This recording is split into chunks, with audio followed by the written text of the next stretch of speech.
everybody, it's time to LOL. Listen out loud, that is. It's time for Anime Jam Session with DJ Ranma S, Mako-chan, and Ari Rockefeller. Hey everybody, welcome to Anime Jam Session, episode number 655. We are that podcast that talks about anime, games, conventions, the fandom, geek stuff, and everything in between. I'm DJ Ranma S. And I'm Barry Mellon. Ari is working the mid-shift, and Mako-chan isn't feeling too well tonight, so you just have us two awesome folks tonight, so how about them apples? Sounds like pretty good apples, but I hope the rest of them, recover and have a good night. They should be fine. Honestly, I'm more of a pear person than an apple. What kind of pears are you talking about, Ranma? Any kind of pears. I mean, when I go into... kind of pears? Yeah, okay. no, look. When I go into the pantry at work, there's a bowl of fruit, and there's usually bananas and apples and oranges. And I'm just like, nah. But when there's pears, I usually walk by and grab one or two, and I just usually will end up eating them. What did you think I was talking about? I just sorry, I just thought you meant like I don't know. I think pear is like one of those fruits that's like it's a pretty standard fruit, Yeah. but it's not one that a lot of people like that's like their choice fruit. But I like pears are top tier. Obviously, as you can tell, I like apple. No, I'm kidding. I like berries and melons. So that'd be my choice. I like grapes too. Grapes are one of my favorites. Especially to like have as a snack. And I love it like when there's like when there's like an event going on in the conference rooms and the housekeeping will bring the leftovers to the pantry. So there's usually like a snack. Yes, like there's a spread of cheese and crackers and bread, or there's like a layout of like different fruits and stuff. So it's like I will go and I'll grab like a thing of grapes, I'll grab some pineapple slices, some chunks, and some strawberries, raspberries, all of that type of stuff, and I'll go right back to my desk and I will definitely eat it. So yeah. Hint, chat. That's your cue to go eat a snack and hydrate. Yes. I mean, look, we have been doing this show on Twitch for maybe for at least 200 episodes, at least 200, maybe 250 episodes. They see me on here drinking from my LTT water bottle, shameless plug, because it's perfect and it's convenient. So I'm definitely hydrating during the show. Yeah, and I always have, I try to have at least, because I have a Brita filter, Yep. and I try to keep my Brita filter filled up and either in my studio, or I have a little hot water heater that I got from like a sewing business that shut down. They were getting rid of a lot of their industry stuff, and I ended up with one of those Zojirushi like style big Japanese water heaters. So I was like, I shouldn't be dehydrated, but unfortunately the ADHD go burn. No, it's not even that. Shit, I just lost my train of thought. You had said something I was going to jump onto, and I'm just like, I totally forgot. Oh, now I remember. The Brita filter. See, I used to have the Brita filter in the fridge. I got lazy refilling it all the damn time. It's hard. So, you know what I did? I went out and got the type that fits on the spigot in the kitchen sink. Yeah, I have one of those too. I have one of those as backup, but none of my spigots fit it properly. I think the only one that fits it is the kitchen. I found that it fits, but I put it on there, and not even 6 to 8 months after having it, my faucet broke. No, that's the worst. Oh man, that sucks. Because it was so top heavy, it just fell off. So I went out. I got another one. So I got another one, and the landlord/neighbors came by and installed it. Because at the time, the running deal was if it was under a certain amount, I would just buy it. They would just come install it. I didn't care. So I put it on there again, and I started. No. I decided not to after that, and I started looking for like other types of kits. There's a kit that you can install underneath the sink, and it runs that way. But that's like almost $200. I'm like, I'm not putting that type of money in this little apartment. And if I do, I'm ripping it out and taking it with me, which is the reason why I didn't take my refrigerator when I left. Ah, Because okay. number one, there was no way of getting that fridge out of my apartment without taking the Yeah. doors off the hinges. And I was not in the mood for that. Ooh. And secondly, I lived there rent free for 2 months. I think that was even enough as it is. Yeah, that's pretty sufficient. So now that we got like all of that out of the way, we're playing catch up with Barry here. Want to let you know that we're live. Episode number 655. We're also live the week of November 12th, 2024, right here on Twitch TV. We're live Tuesdays from 9 to 10:30 p.m. Eastern. So, Barry, how are you doing tonight? Besides all of that, Okay. okay. It's been kind of a weird week, honestly. Honestly. Now, I don't know if it's the weather changes or full moon or something. Now, in a few words, given what happened last Tuesday, how are you feeling since last Tuesday? And it's been about a week. So how are you feeling? Oh God. Few words. It's a dumpster fire. Yes. But I feel like it's the same dumpster fire we've always been in. And the only way I see it getting better, because I addressed it with my community, is like moving forward. The best way to handle it is with your community. Find your people, find your place where you feel validated and heard, and push for the protection of those people, right? Yes. Because at the end of the day, that's all you can do. And it hurts sometimes because it feels like 2 steps back, but that always means you can jump forward. Right. You know, the more effort you put in, the more force, the better off you'll be. And it's disappointing and sometimes depressing, but we'll get there. We'll get there. Yeah. To paraphrase my friend Mike Deff, who's also a Twitch streamer, said that, you know, we shouldn't shy away from talking about the politics, not hold it in, because it works against you. And that's true. All types of feelings, you don't hold it in. Find a proper way to let it out. Now, again, I decided last week we were going to do a show, not talk about the politics, because I wanted Anime Jam Session to be 90 minutes of people just dicking around, talking news, and having a good time. Now that this shit has hit the fan, I'm going to say I'm feeling okay for what it is. This is pure bullshit. We got through this before. We're going to get through this again. I just want to say, I want to thank our president-elect for one thing. His actions stirred up many communities. His actions got people on their feet. His actions got people to fight. So what's going to happen until the midterm elections, people are going to protect, protest, fight, and push back. That's what's going to happen. You're going to see a serious change coming into government in 2 years. That's exactly what's going to happen. It's like I say at the end of every show, take care of yourself and each other. Now is the time for that. Now is the time to take care of ourselves and each other. Now it's time for actions. Yep. So now that we got that out the way, let's get the show on the road, shall we? Okay. Show. Yes. Want to let you know that you can always find us here on Twitch TV/Anime Jam Session, live Tuesdays from 9 to 10:30 p.m. Eastern. We're also proud to be part of the Voice of Geeks Network at VogNetwork.com. They're also on Twitch TV/VogNetwork. And come hang out with us in our Discord at VogNetwork.com/Discord. Every show that's part of the Voice of Geeks Network has a channel, so come through, hang out, and have a good time with us, you know?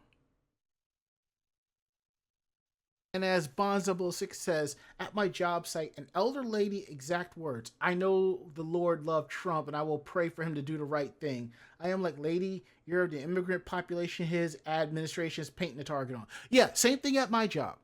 One of my coworkers actually thought I voted for Trump. I'm like, no. Come to find out she was watching a video about Kamala Harris. I didn't know what was going on, so I showed solidarity thinking, oh, she's watching a positive video about Kamala. Didn't know it was about that. But it's good. It's cool. I ain't even sweating it. So Thank you so much for the subs, Yadaberry. Yes, Yadaberry. Okay. We really appreciate you. We love you, man. And as the saying goes, this too shall pass. But it will not pass without a fight. Yeah, no, we're ready. Anywho, Barry, what have you been up to this past week? Oh, this week. Mm-hmm. So I recently got into VR chat. And so I've been Mm. socializing in there, playing around in there. It's actually kind of cool how it is when you're not in public instances, right? Okay, Mm-hmm. so because it's a free game, obviously there's a level of entry that allows for a lot of troublemakers. But if you find the right crew, it's actually been very, very insightful and very enjoyable, and it's been a lot of fun. I'm getting into tracking and I'm getting into a lot of that kind of technology, so it's been very interesting to experience the different levels of tech that is driven by that. And so I'm looking at getting a headset in the near future or borrowing one from a friend to try it out and then purchasing one. That's cool. But yeah, generally, that's kind of what I've been focused on lately. That's good. Um, Yeah. my weekend day has been pretty good. Like I actually spent the weekend kind of sort of relaxing, but because there was a brush fire in Brooklyn and there was brush fires in Jersey, I had trouble sleeping. So I hung out in Discord with some friends and woke up late Saturday. I went out and bought some video games. I went to you've heard of limited run Ooh. you've heard of limited run games, right? I think I've heard of that. Yeah, I think Yeah. I've heard of that They had a brand. pop-up shop in Soho, so I went there to pick up some games for Oh, some that's for nice. myself, some Christmas gifts, and one for a friend, which I'll be shipping out later this week. And I did that, and I came back Nice. and relaxed, and then I overslept on Sunday, so I didn't get a chance to go out and hang with some friends that I wanted to. I didn't get a chance to really organize my because I still have like stuff in 3 boxes, and the goal was to move all this stuff out of the boxes into one of the drawers and slide it underneath. I'll probably end up doing that this weekend. So I got that Mm. done. So there's all of that. So that's how Progress. yeah, Progress. yeah. And that's my weekend day. And also, in case I don't, those of you who are not on my personal Facebook, I am vying for a lead role position at my job. Ooh, And good that luck. and this is something to say. And Barry, you can probably relate to this, probably from both sides of it. Now, what's interesting is about the role is doing it as a whole formal thing because it Mm. was a public position which they pulled because they have enough candidates. I know each person who's going to interview me, and I have talked to them on a work and personal basis, and worked with them on projects on a work and personal basis. And I say that because I know for a fact that they know what I can do. They know what I am capable of. So they're not Mm-hmm. going to hold back on me. Some people think that, oh, because you know these managers, oh, they're just going to let you shoo right on by for the role. No, that is not going to happen. Now, the reason why I bring Barry into this, because it's something that I had said on my personal Facebook, which I will probably put on my public one just to test the waters. There are cosplayers who think that if they enter in craftsmanship judging, the cosplayers who are judging them, they think that, oh, this is a free pass. They've seen the work I can do. I could just snooze on in, just shrug my way through. That shit is not going to happen. If a cosplayer that follows you, that sees the work that you're doing on a particular costume, is also a craftsmanship judge at the convention that you're competing with that, oh, they're going to come down on you like a ton of bricks. And it's not a bad thing, it's a good thing. They want to see your A game. They want to see what you can do. They've only seen some of everything. They want the rest. So any cosplayer who thinks that, oh, it's no, get that out your head right now. We've talked about that before on the channel too, right? Mm-hmm. Yeah, because if anybody doesn't know, I'm a cosplayer as well, and I've judged competitions in the past and things of that nature. I've had friends join in Mm-hmm. those competitions and stuff like that. Mm-hmm. I tend to not be maybe harsher on my friends, but I tend to be very biased in the way that they should know better, Mm-hmm. right? In the way that they should understand that the quality of costume that I'm going to be expecting from them, be it Mm-hmm. armor, be it sewing, be it some giant piece of LED laden robotics work, whatever, I'm going to expect cleanliness. I'm going to expect quality. I'm going to expect something from them, especially if they're coming in at the journeyman or the master's level, because at that point, that is a master professionalism. And when you get into the professionalism level, that means that you're producing costumes not only for yourself, but as a maker, maybe you're doing it as a hobby on the side job, or you have access to materials, things like 3D printers, resin machines, stuff like that that other Right. people don't have Mm-hmm. access to. So your quality of work should match the that particular skill set. Now, it can be problematic because there are unfortunately some judges that do veer on that side, but most of the time they kind of get rooted out by the community itself. Thankfully, the cosplay community is pretty well like known for rooting out situations where people are trying to sandbag, which is like taking the Mm-hmm. same costume to multiple competitions, or bad judges, or even just bad competitions in general. Because there have been a few cosplay competitions that have been called out for having poor management, Yeah. or poor judges, or things of that nature where they don't seem to know which end is up. Yeah. So. Mm-hmm. And it's funny. I'll say this real quick, then we'll continue on. Yeah. There was a thing going on Threads that I saw yesterday, last night, and I kind of said some stuff on it. And I'm not taking away from anybody. Evidently, there is a trend of conventions running cosplay departments and masquerades, and the people that are running it are either people who have zero experience with cosplay in general, or is run by people who only know one side. Like all they know is, oh, they're running it, or they're a guest because they're popular, but that's all they know. Hmm.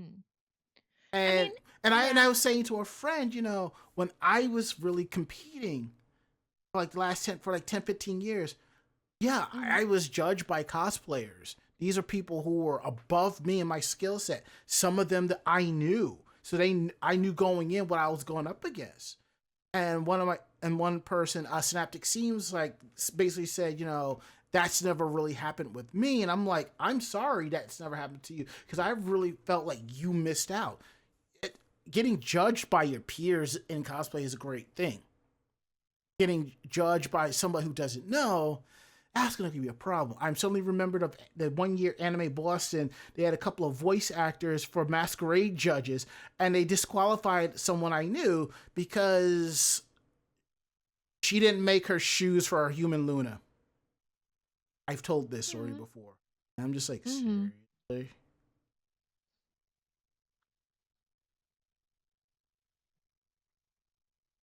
It is what it is. Hopefully, more. Now let's get to the point where if this is happening at conventions, cosplayers, step up. Go to the feedback panels. Tell them what's going Oh on. yeah.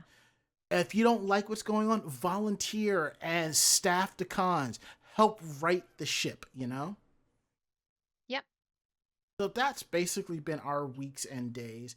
So let's get into some housekeeping notes here. The screen will refresh. Do that real quick. All right, so now we got that out the way. Want to let you know that episodes of this podcast are available on our YouTube page, youtube.com/Jam Session. Click on playlists, and you should see the podcasts there, podcast VODs. Episodes are available Thursdays at 12 p.m. Also, I believe we have Fans View Friday coming up by Wisteria WT, and it's going to be AWA 97. I don't think she did it last week, so it should be happening this week. And also, I think I'll be attending one last convention of the year, Big Apple Comic Con Christmas Edition, 1 day event. I should be able to get maybe 200-300 photos and just call it a day. That's basically what's going to happen. So I think that's going to happen. So if you're going to be there, I will be there. I'll be taking pictures. Let's have a good time. For me, I'm ending my con season on a holiday note. Now we got that out the way. Let's get into Geek Roundtable. This is the part of the show we talk more about the geekier aspects of our lives. So what cool geek tech anime stuff we're into. So Barry, what have you been up to for in the long lines of geekery and nerdiness? I feel like this always ends up being a thing because okay, so like Uh-huh. to preface this for anybody who's just joining the podcast for the first time, a lot of my hobbies are the same thing as my profession because thankfully I'm very privileged in the way that I get to pursue my passion and my hobbies as my job. I feel Mm-hmm. so blessed. I love my community for it. I feel so privileged to do so. And so when it comes to doing geekery and stuff like that, again, I'm probably just going to talk about tracking. So tracking, for those that don't know, is a type of technology where your body movements Mm-hmm. get tracked to, as you humans, you lovely mortals, are seeing my presence to you from the realm of the dreaming, and how she presents herself. But I'll be able to do a lot more like physical representation, like walking around and things of that nature through it. And a lot of the technology that's on top of that, I know that there have been things with developments with someone just recently played Elden Ring only with their facial movements. Mm-hmm. They played through the whole storyline, the whole game. There have been, things doing challenges like that, or speech challenges and stuff like that, which is kind of cool. A lot of the stuff that I've been kind of geeking out over the last few months really has been like the accessibility and the advancement of technologies to allow people of varied ability to play games, Mm-hmm. and how accessibility in video gaming has evolved throughout the last decade, I would say. So I've just been kind of like really keen on finding out more information about that and kind of delving into that a lot more, as long as with trackings and stuff. Because when you get into tracking, it's also a big technology geeking. So there's a lot of different things you have to look into for it. Kind of different styles of tracking, all the technology that goes into it. And I know I could harp on for hours about it, but it's just a lot of fun. It's Mm-hmm. been a lot of fun to bump into it. I got a set of Venti trackers recently that I've been very having a ton of fun. They're based on a company called Slime Tracking or Slime VR. So if you guys want to look that up, let me know in chat and I'll post that link for you. You know But what? what have you been getting into, Ranma? Some cool stuff, but when it comes to VR, I won't. Actually, I had one of those Android VR headsets. I threw it out a while back because the company that bought them, no, the company that put them out was bought by Apple, so there's no more Oh. support for it. So, but I wasn't really complaining. It was a cheap $10 headset. For those of you who don't know, if you a few years ago, 3D VR was the rage. So what happened was Google put out what's called Google Cardboard. You could print out this design and put it together with cardboard or order it from their website. And you put your phone in this cardboard 3D headset for virtual reality. Some of us actually went out and bought a special headset where you would put your phone in it and adjust the sides, and depending on the make and model, it would adjust like that. There were some models where you could plug in for USB-C for extra battery pack, headphones, all of that. And I played a couple of any games on it, but it was fun. But it is what it is. So I ended up getting rid of it. But one of the things I started doing again was getting back into my photography, like editing and so forth. Now, before I moved, I had a really nice gaming chair where I would relax. The armrest would turn and adjust, and because they turned and adjusted, it made it easy for me to edit my photos and cycle through the list of photos because like the arrow keys are on the far right, and since I am right-handed, so this is how I would that's how I would work. So because the armrests you turn on angle, I could sit my arms down and I could work, and it was great. I got a new chair, and as I've complained about it, this chair it was not meant for tall guys like me. And when I work like that, I have to like kind of lean my arm on the desk, or sit in a perfect way where it will end up getting tired. You ever hold your arm out in and just hold it out? Eventually, your arm gets tired. So I said I need some type of keyboard. So I went looking online, and I got my hands on this. This is basically an external keyboard. Some of you have seen something like this, like an external. It's basically like a numeric keypad or something like that. Originally, I was looking for something with a dial so I can spin going through photos, my timelines, and all of that. But there were buttons, so I went and got this. And so far, it's pretty good. Um, it's Cherry MX. They're removable, which is good. And what I do is I have plug it in, and I run the software, and I have it right now programmed for Lightroom. So forward, backwards, tagging an image, undo, uh, shift, control. I have it set up like that. So the thing is, it takes me maybe a few minutes to kind of get into the proper mindset to use this. But once I know what the buttons are, I can just go. And it makes my workflow so much easier.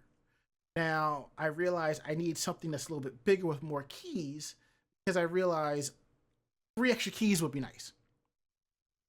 And I know they have a Stream Deck. I'm not dropping money on a Stream Deck. The Stream Deck that would work for me has too many buttons. I wanted something simple. And luckily, I found something similar to a Stream Deck. Evidently, and I found it on AliExpress and it's on Amazon.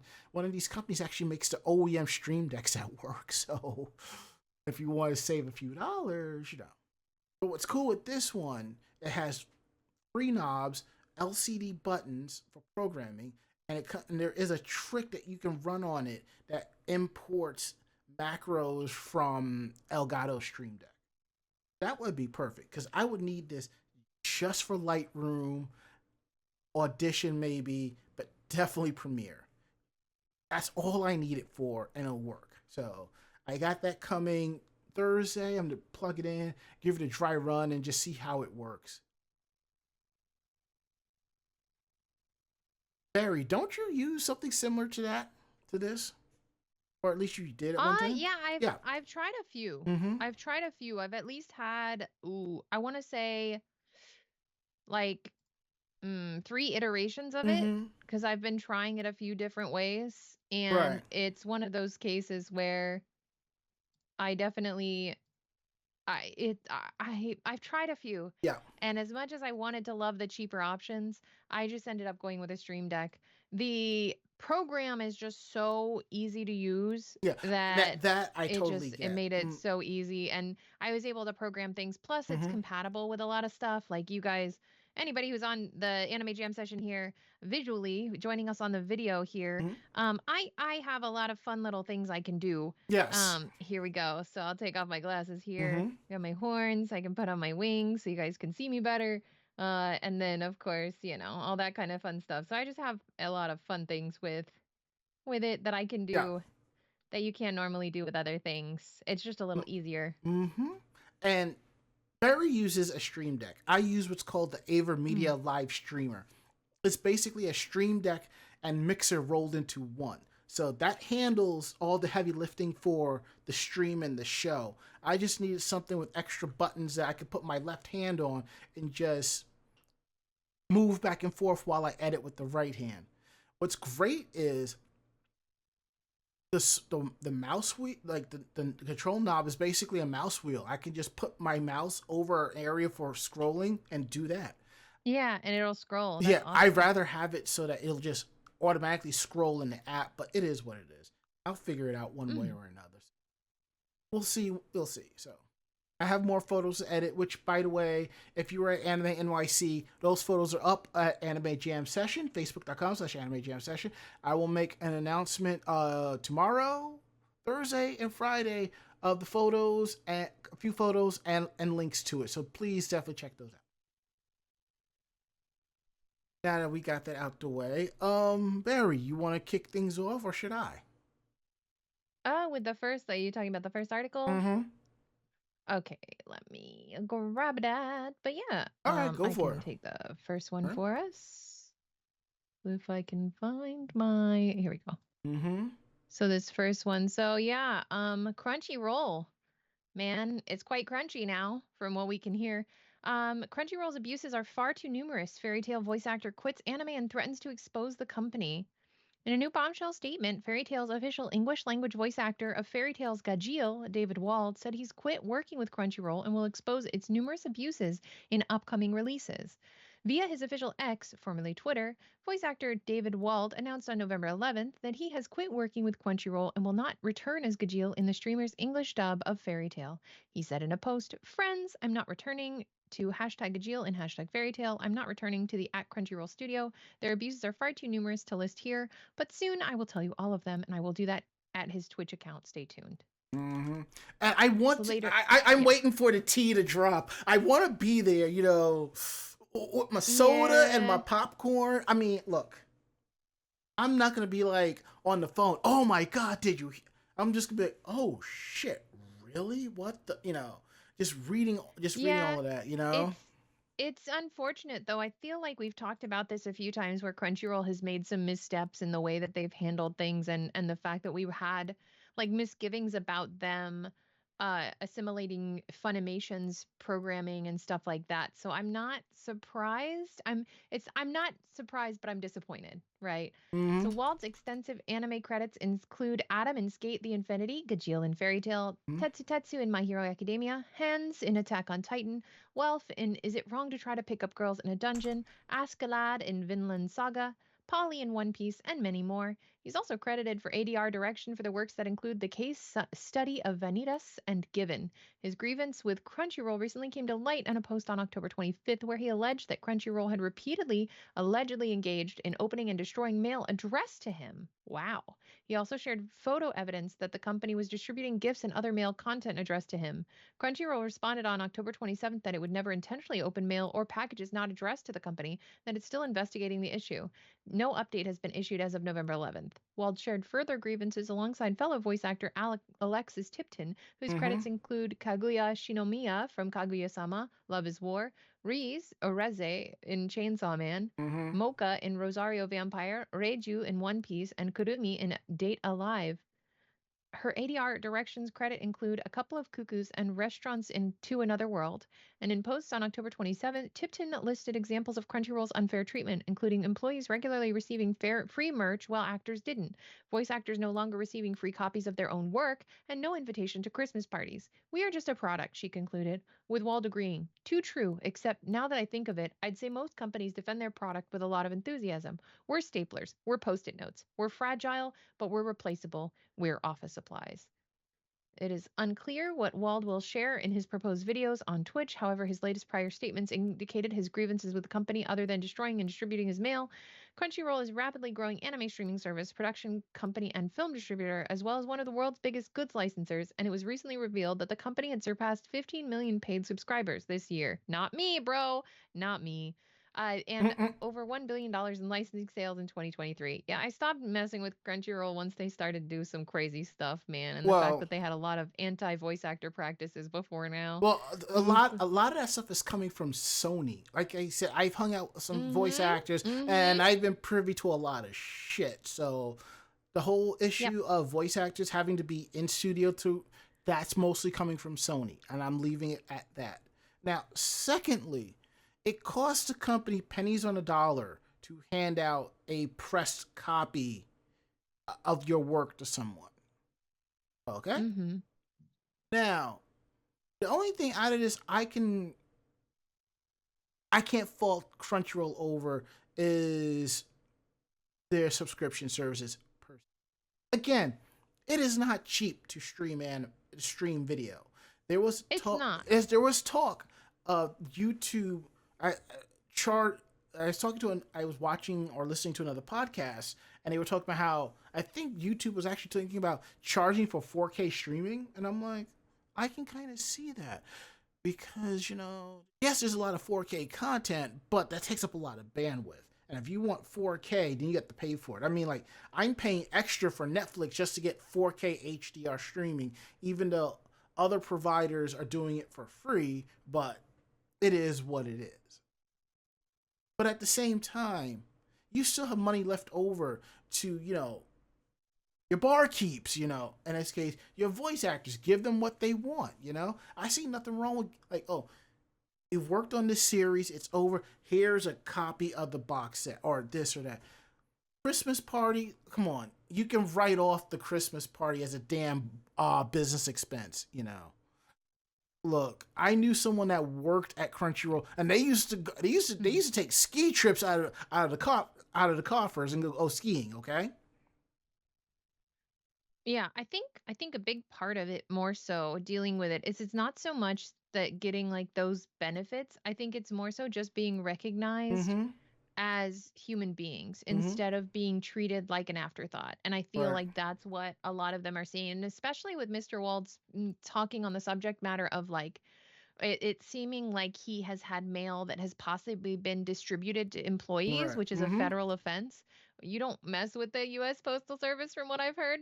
So I feel like that's a big egregious problem that they had. And also the fact that they destroyed mail that was supposed to go to him. Obviously, Mm-hmm. there's big security issues in certain instances with that because unfortunately people like to ruin kind things. But generally, if they inspect it and they don't find anything egregious or scary, then obviously they should be giving him his mail.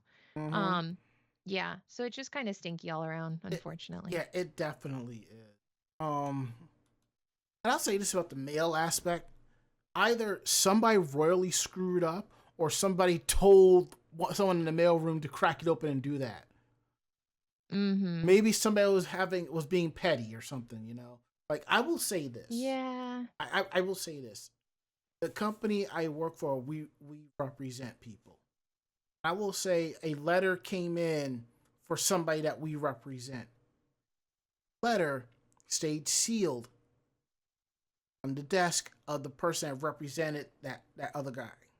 And it stayed there until they made arrangements to put it in another envelope and mail it directly to them.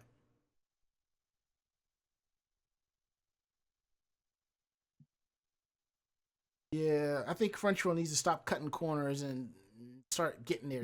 Start Mm-hmm. start getting right with Kami. Get right with Kami, goddamn you. All right. Now, to go back over to what we were talking about before, we're gonna let you know about evidently there's been some takedowns. And I know there's a Mm. lot of people that are bitching that companies have no right to take down manga and anime and so forth. Well, they're the rights holder. They have to do it. It's basically use it or lose it. And if they lose it, that's going to be a big problem. Now, according to Google's latest data report, they reveal that major U.S. manga publisher Viz Media is among the most prolific at directing others who have alleged infringing content taken down from Google search. Last week's Google's new transparency report revealed how many copyright takedown requests it's received to delist content from its search results over infringement concerns. Our goal is to help everyone understand the impact that copyright has on access to content through Google search. It was revealed that Viz had authorized the seventh most copyright takedown requests of all time, with Google asked to remove a massive over massive 300 million URLs from its search results.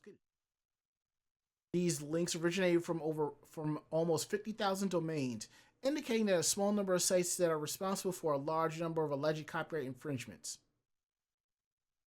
I am not going to just understand that Viz is on this list, HarperCollins Publishers is on this list, as well as Penguin Random House, which does make sense. Data analytics company Musel found that published material such as manga, books, sheet music was the second most pirated medium in the world behind TV piracy. Manga dominated this category with a stark 69.2% of all pirated published material. The scale of manga piracy also meant that it was the second most pirated material of any kind worldwide, above even music and movies.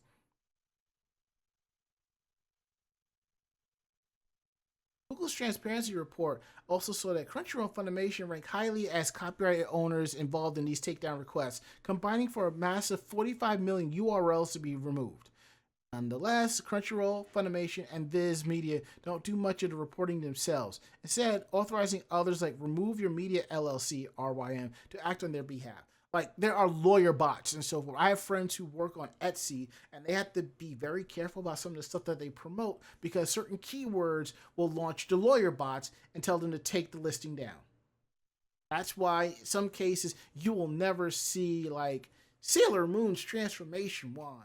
You'll see Magic Crescent wand for transformation instead. And then you look at it and you're like, I know what that is.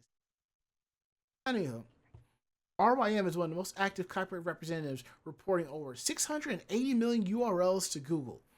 More generally, Viz's parent company, Shogakukan Shueisha Productions Liquidations, known as ShowPro, has been incredibly active in the fight against piracy. ShowPro is a core member of CODA, which routinely goes to U.S. courts to obtain subpoenas to expose and facilitate further legal action against pirate site operators.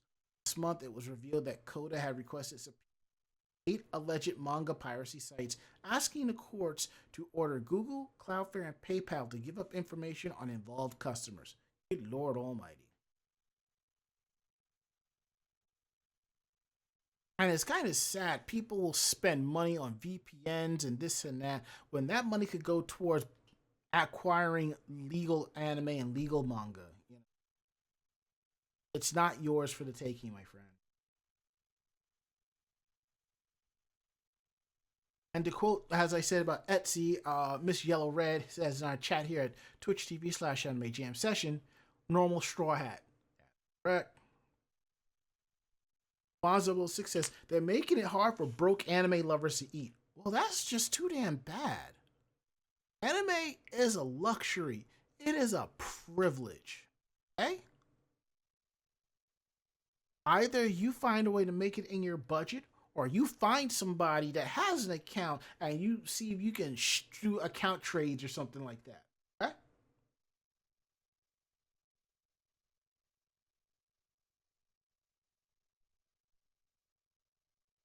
That's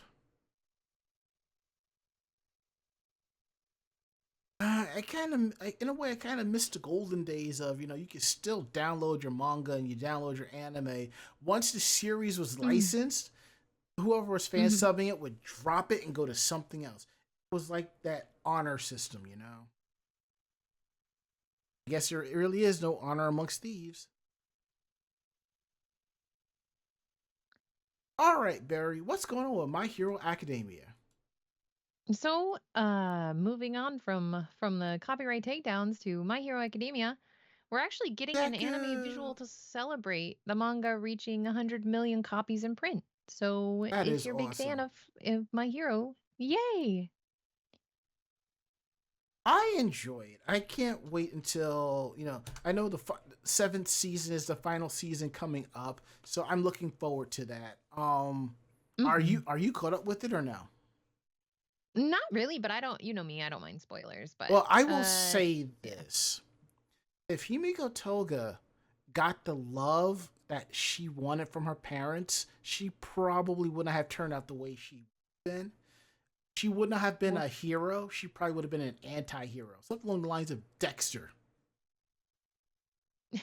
That's what I see. thought you meant, I don't know why. I thought you meant Dexter, like Dexter's Laboratory. No, and then I no, realized no, who no. you meant. Yeah. I realized who you meant. I was like, my brain was like, omelette du fromage. And I was like, wait, no, that's I don't know if not who's talking about. I don't know if you remember, but I forget who it is, but some t-shirt company put out a shirt that said Dexter, and it showed Dexter dressed up as Dexter from Dexter's Lab, but it had the Dexter's. Yes, that's too much. Yes, that's too Inception.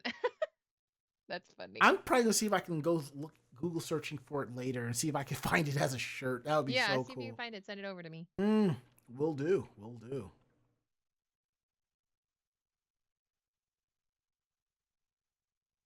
All right, as you were saying about My Hero Academia.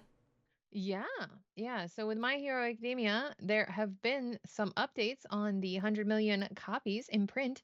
It's been a few months since My Hero Academia's manga passed the massive milestone of copies printed digitally and physically. And back then, the creator Kohei Horikoshi released an illustration of Deku, All Might, and Bakuro and Todoroki looking snazzy.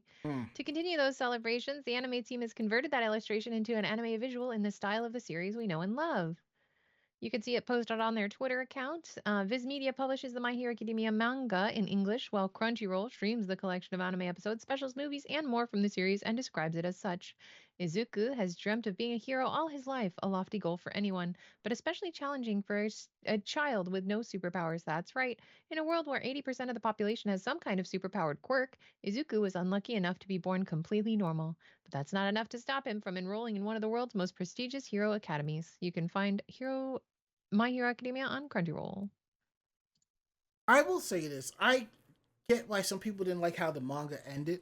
I thought it was great. Just imagine having that one opportunity to fulfill your dream, and eventually it's gone, but you still had that opportunity to do so.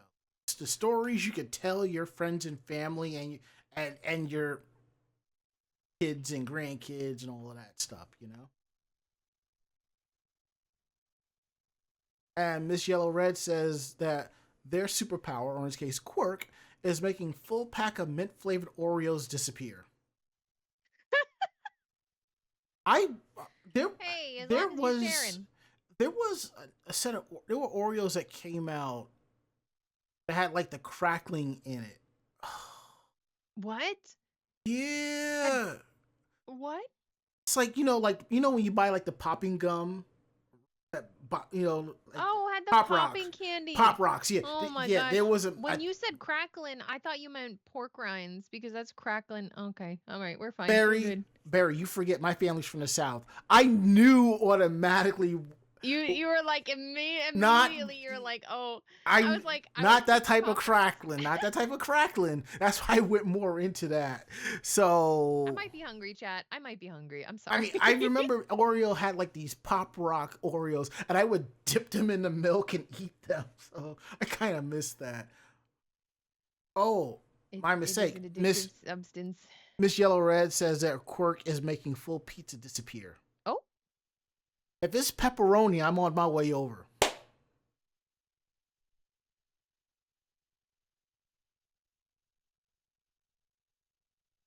That reminds me, Friday for work, I actually went out and got pepperoni pizza. I was like, I am long overdue for that.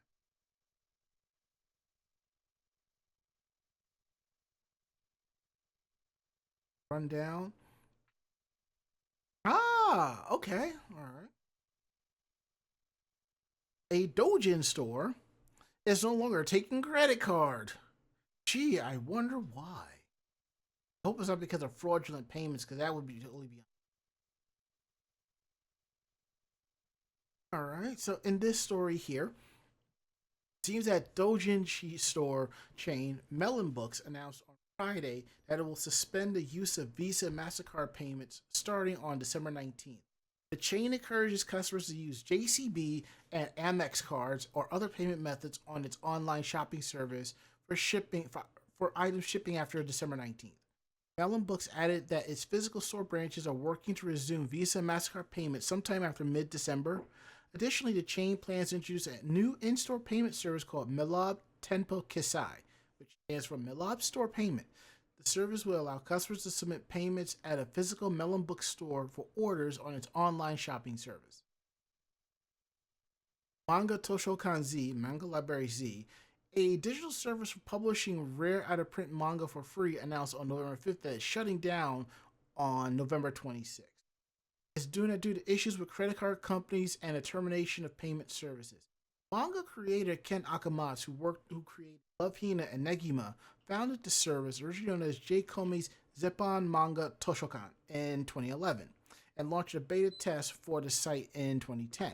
The advertising revenue based on the service distributes hard to find manga and publish it for free, returning the revenue to the original creators. And what's also interesting, another doujinshi store chain, Torinoana, stopped accepting payments via Visa and MasterCard on its online service back on August 13th. I'm thinking fraud issues or something. And that's probably what it is, because if you go into the comments on regarding the article, it's basically what it is. Because not all dojins are adult, but a majority of them are.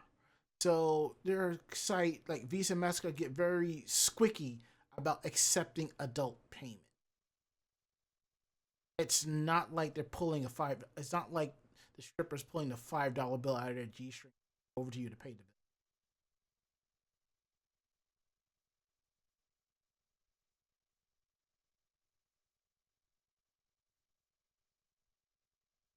Just take the money. It's good anywhere else. I mean, like, fuck.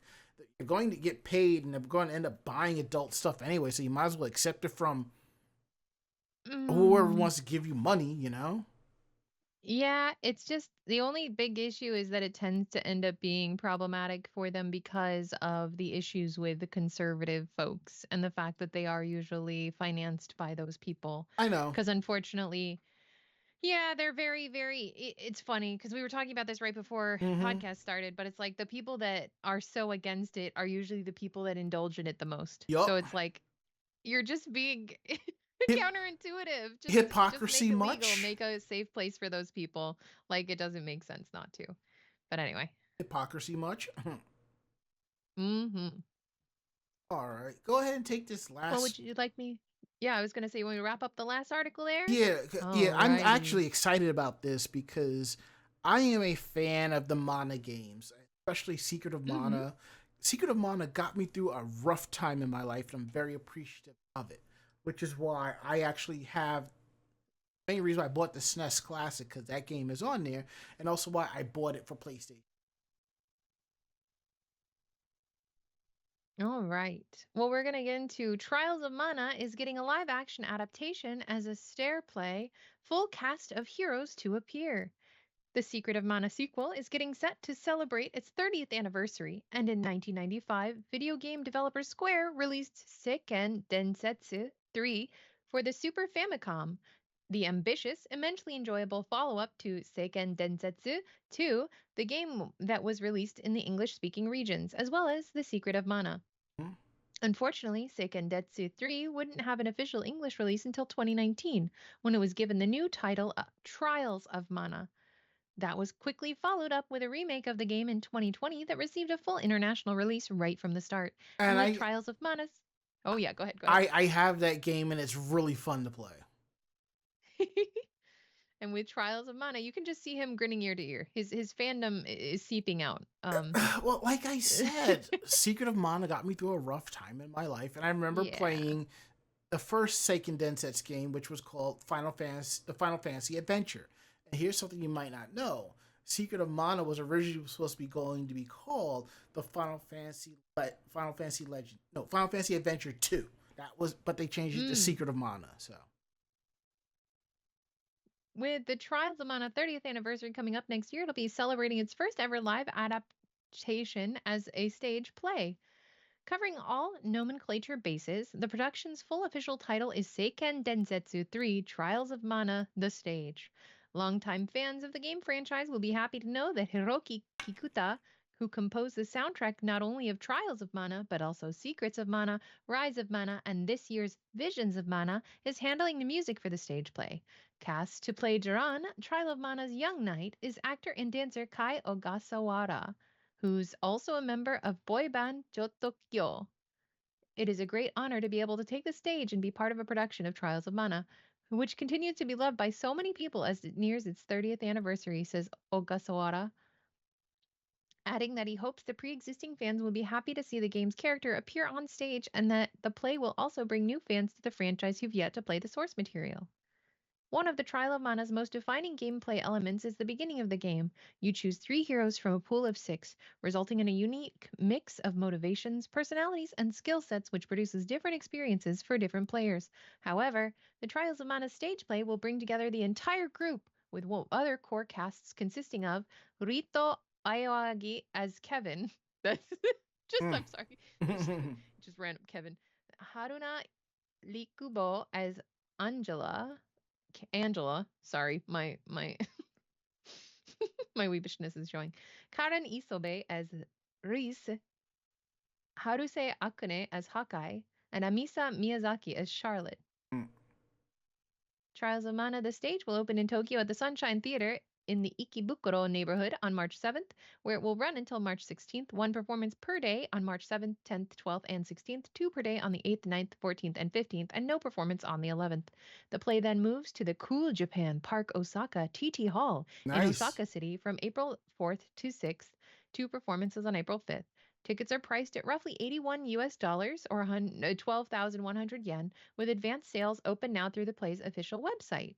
So if you like Trails of Mana, Visions of Mana, and that whole franchise, definitely tune in and see what's happening there. Japanese stage plays are always such an awesome production. I'm actually looking up the Sunshine Theater in Ikebukuro because I remember going to Sunshine City, the big mall. I'm just curious, like how where it is, you know.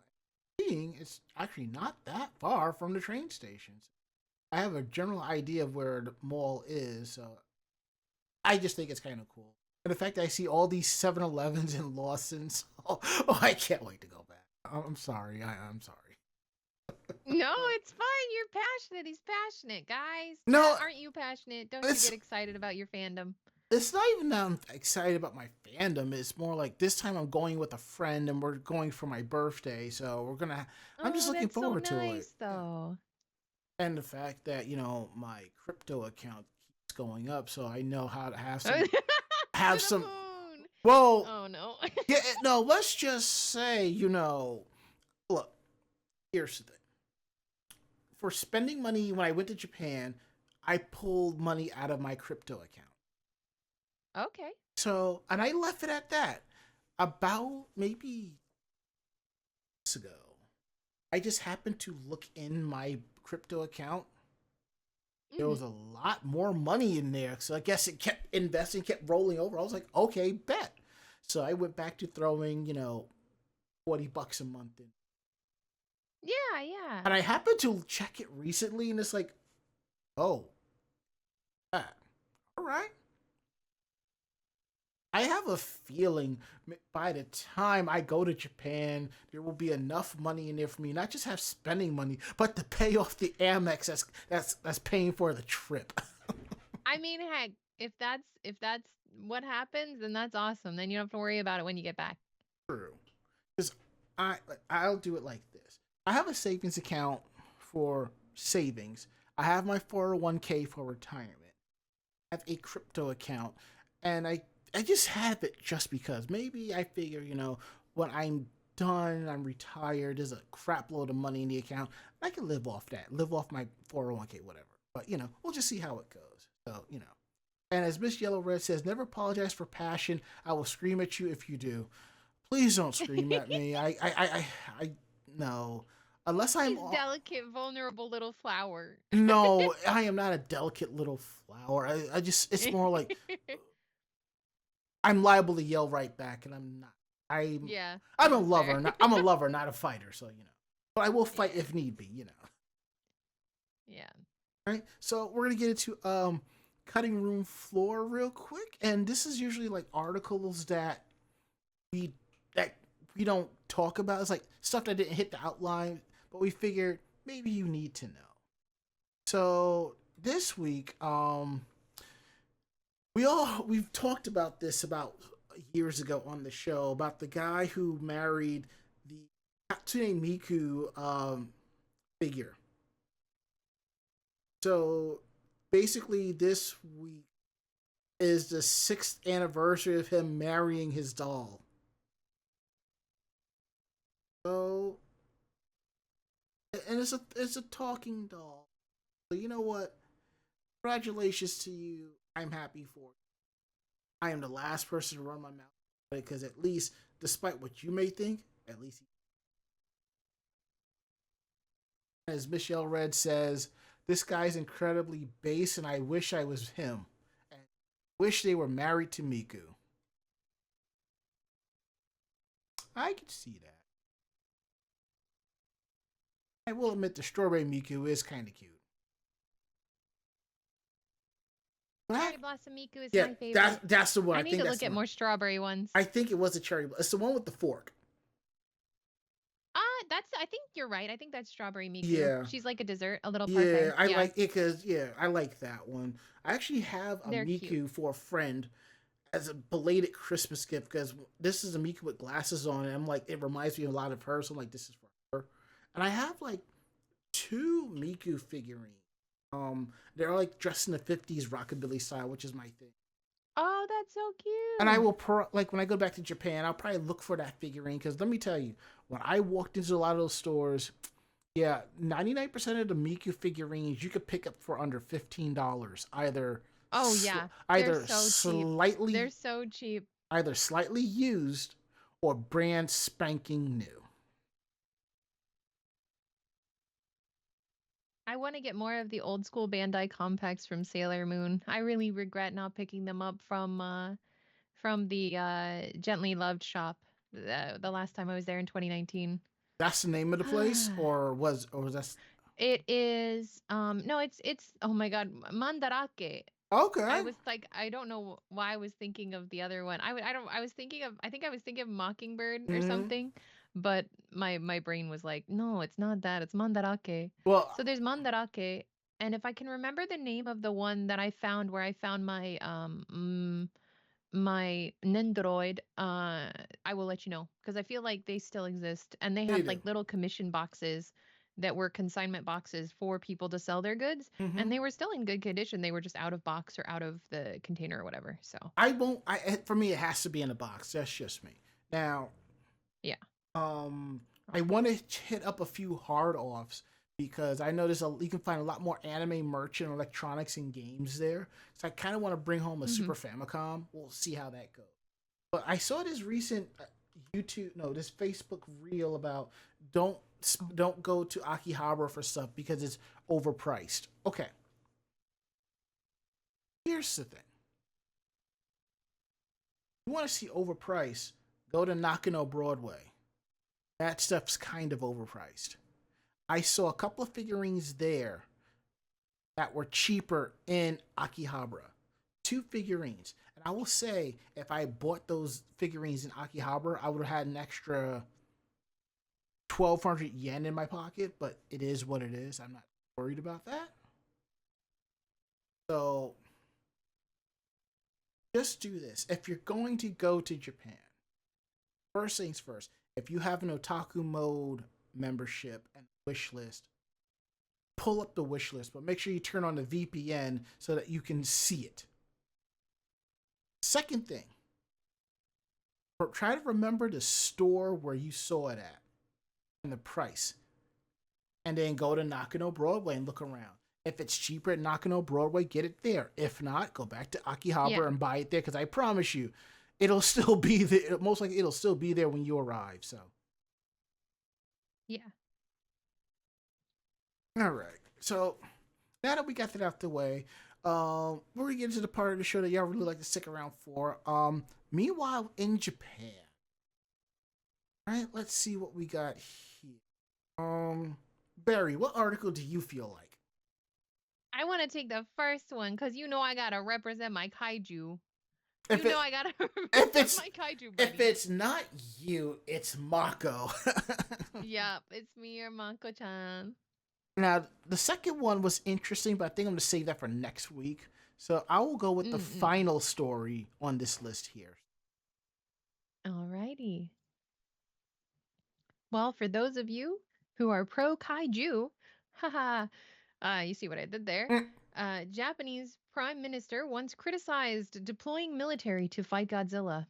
There are tricky legal hurdles when fighting the kaiju. Japan is going through a bit of an uncharacteristic political turmoil recently after the previous Prime Minister, Fumio Kishida, affectionately known as the tax hiking glasses face, stepped down a lot of inner party wheeling and dealing, which resulted in Shigeru Ishiba becoming PM on the 1st of October. However, after calling a snap election, Ishiba and his party got an electoral spanking and lost control of parliament, which is now in negotiation to determine the next prime minister. So, with Ishiba's days numbered, this might be a good time to look back on the time he questioned the Japanese government's response to Godzilla in the 2016 film Shin Godzilla. Here we In go. August of 2016, Ishiba, who was then a member of parliament and frequent cabinet member, posted on his blog that he saw the film while on holiday and wrote, I couldn't understand why the Self Defense Force, or the SDF, were deployed to defend against Godzilla's attack. He added that Godzilla is more akin to a natural disaster than an armed invasion by a foreign power, and thus the SDF could not legally deploy in combat capacity to deal with it. At first, what Ishiba said might sound like the rambling of a lunatic because anyone's gut instinct would tell them to send the big guns against a giant lizard, but he's technically not wrong. He clarifies in a subsequent blog post that it's a matter of being legally bound by constitutional law when having to deal with Godzilla, obviously, as one does.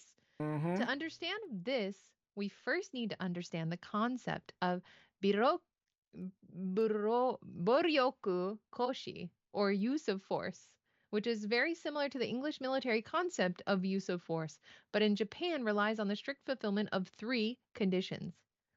The first condition is a military attack occurred on their country, or Japan, or a foreign country in which they have close relationship that threatens the existence of our country and poses a clear and present danger to the lives, liberty, and rights to pursue happiness of its citizens. There are no other appropriate means to eliminate the threat, ensure the existence of our country, and protect its citizens, or the use of force shall be limited to the minimum necessity. The key wording in this passage is military attack or buryoku kogeki, which would imply a planned strategic use of weapons by national or nation-like in organization. So, according to these conditions, the Japanese government is well within its rights to send the SDF in cases where Planet X controls Godzilla, Rodan, and oh God, why can't I say it? King Ghidorah.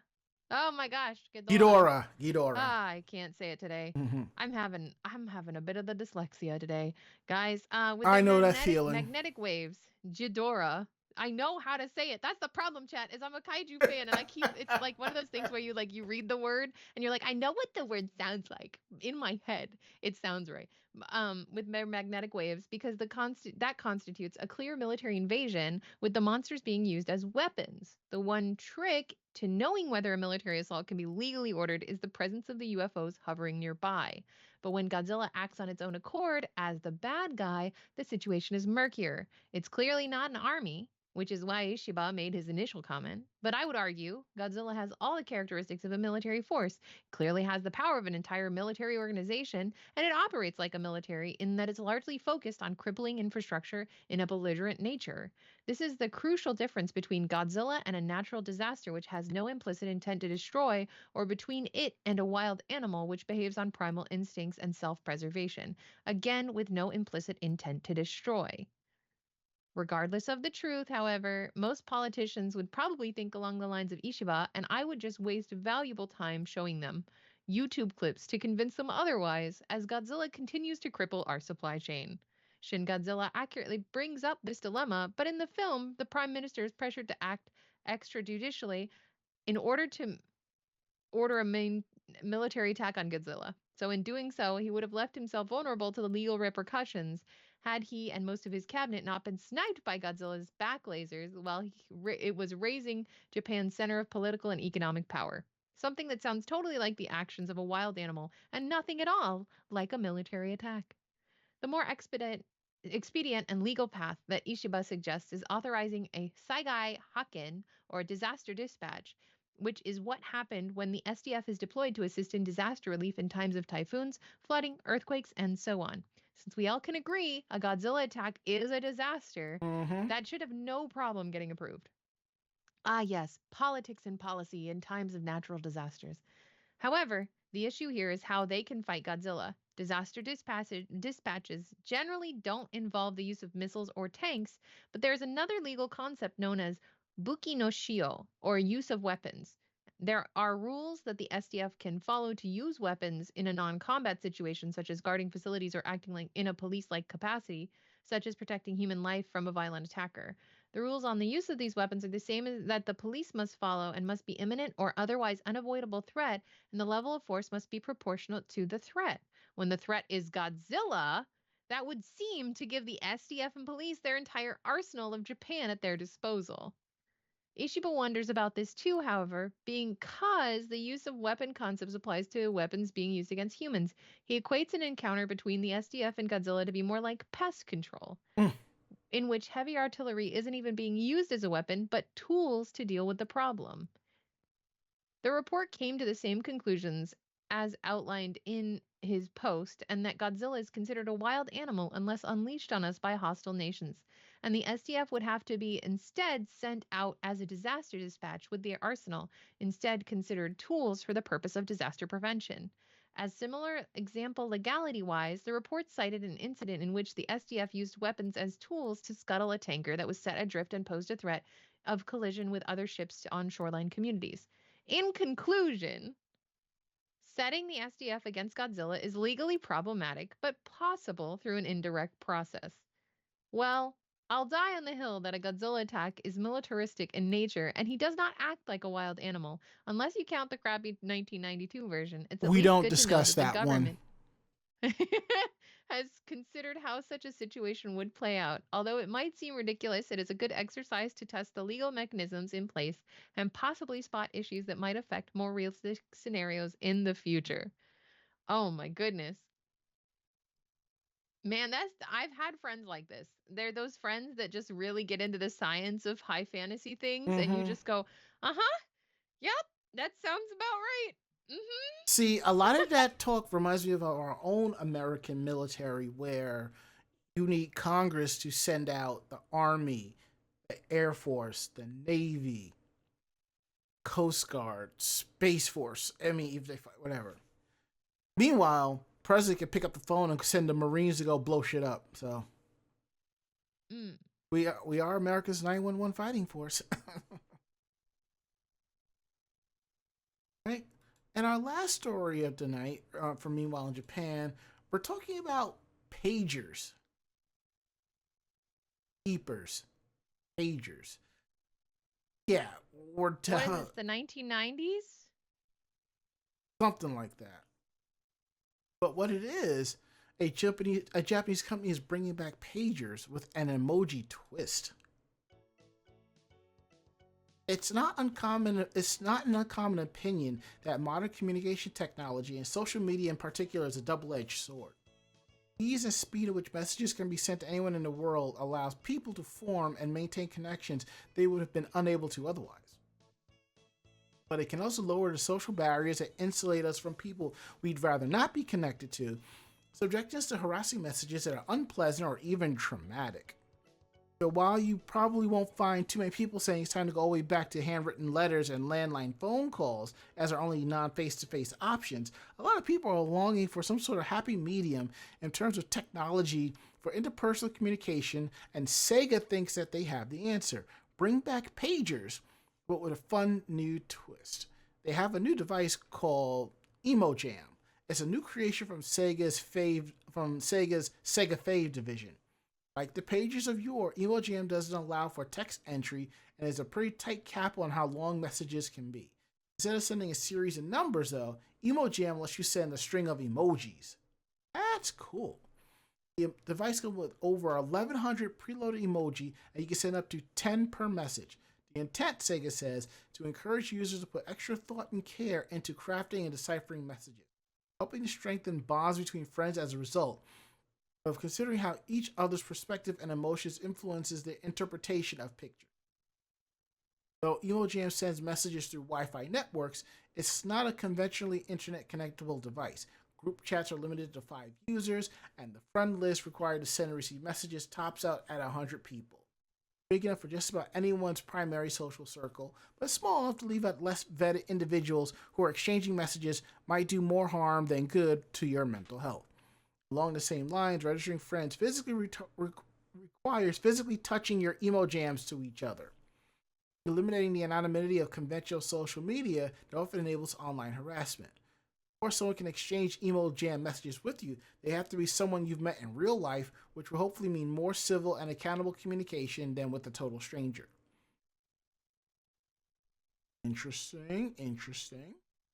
As you can probably tell from the promotional images that have been put out, Sega is marketing the EmoJam towards kids, with many of the limits of what kind of messages can be sent to who, and they can be sent in place of to put parents' minds at ease. For any adults who grew up in an era with less intensely connected communications culture that we have now, there's likely a nostalgic appeal to the concept, though. Emo Jam goes on sale December 10th with a suggested retail price of 7,150 yen, which is about $48 at the time of this article is released. And Amazon Japan pre-order page is already up. So what I am going to do a quick conversion and see how much it really is. So it's 7,150 yen. $46.22. So, and then I think there's like a 10% tax on top of that. So it'll probably be like $48. Might be 50. I don't remember off the top. There's that. So, anywho, Anna Cedarberry says it almost looks like a Tamagotchi. Yeah. Get that. I think those emo jams are kind of cute. I actually thought it'd be more like, you ping a number and you send something. I have a feeling if this is very popular, I can see Sega putting out 4G, 5G enabled emo jam for adults or something like that. Because even adults like to send cute messages like that too. I feel like if it goes off successfully, I wouldn't be surprised if we see a bigger distributor getting their hands in it.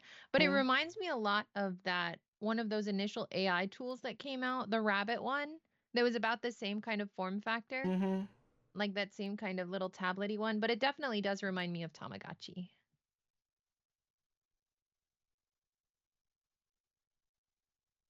I think it's time for us to wrap it up and get going. Yeah, I think we had a good show. We definitely did. We didn't rush. We got through things good. We had a good time tonight. Agreed. So, if you like tonight's show, tell a friend. They in turn will tell another friend, and so on and so forth. We're independent bloggers, independent podcasters. So, what we like and don't like, we're telling you straight up. So, that's how we roll around here. So, if you have any questions about the show, please drop us a line at podcast@animejamsession.com. Again, that is podcast@animejamsession.com. And if you like the show and you want to listen to some of our other episodes, please subscribe to our podcast feed. You can find us on Apple Podcasts, Spotify, iHeartRadio, Anchor FM, anywhere where you download your podcasts. And what's cool is some of these apps allow you to leave a review. So if you could, leave us a review. We'd like to hear what you think if you can't send an email, either or. And while you're doing that, please check out our website at animejamsession.com, where you'll find not just our weekly podcast, you'll find cosplay interviews, cosplay tips and tricks, editorials, anime reviews, links to our YouTube page, and our links to our Facebook page of cosplay and convention videos and photos and coverage. And we also have con reports as well, so definitely check those out. Which reminds me, we will have our AAC and DerpyCon reports up soon. I hope you like them. See what else we have here. Our social media, YouTube, Twitter, Facebook. It's Anime Jam Session. Follow us on those. That way you know when we're going live, when we have new articles up, new stories, links, all that good stuff. So definitely check us out on those socials. And yes, we'll be going to another social media sites real soon. It's after you actually remember to go ahead and register that. So for those of you who follow us on our socials, thank you so much. We really couldn't do this without y'all. So now, if you're still participating with us, we have links down to our tip jar down below. There are links to our Stream Elements, our Streamlabs, and our Ko-Fi. If you want to throw us money for the show, we really appreciate that. If you want, you can always cheer us on with bits in the chat, or you can sub to the channel and give out gift subs of what happened earlier tonight. Every little bit counts, and it goes towards keeping the show going. So now we're going to go around the room. Last words, Barry. Well, it's always a joy dancing and to hear from the dreaming, and it's always a lot of fun to hear what's going on in Japan. But for now, my lovelies, as we always say on the channel, it's time to wake up. My last, let's say final words or last words. Let me double check. Last words. My last words is, yeah, I'm gonna do some more photo edits in Lightroom and watch some anime and go to bed. Well, that is it. End of list. We'll be back next week. Barry will be joining us again this same time next month. So we're gonna get up on out of here. So, Ranma. I'm Barry Mellon. Great fight. Great night. See you next week. For you, Spartan, for the good night, we'll say, ara ara. Don't do that. I've warned you about doing that. I'm sorry. No, you are not. No, I'm not sorry at all. We're out of here. Say good night, Barry. Good night, Barry. It's gonna be one of those nights. We're out of here. Good night, y'all.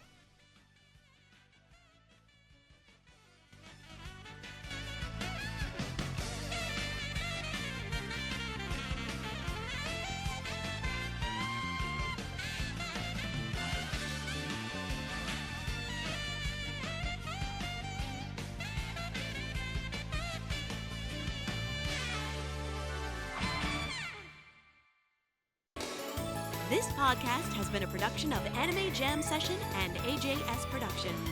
No fanboys and fangirls were hurt, maimed, shot, electrocuted, or pistol whipped in this episode. For now. The views, opinions, and thoughts expressed on this show do not reflect the staff or the network as a whole. But we're still right, damn it. For transcripts of this episode, start typing. Check us out at animejamsession.com and vognetwork.com for more information about us and other programming. Jamatane!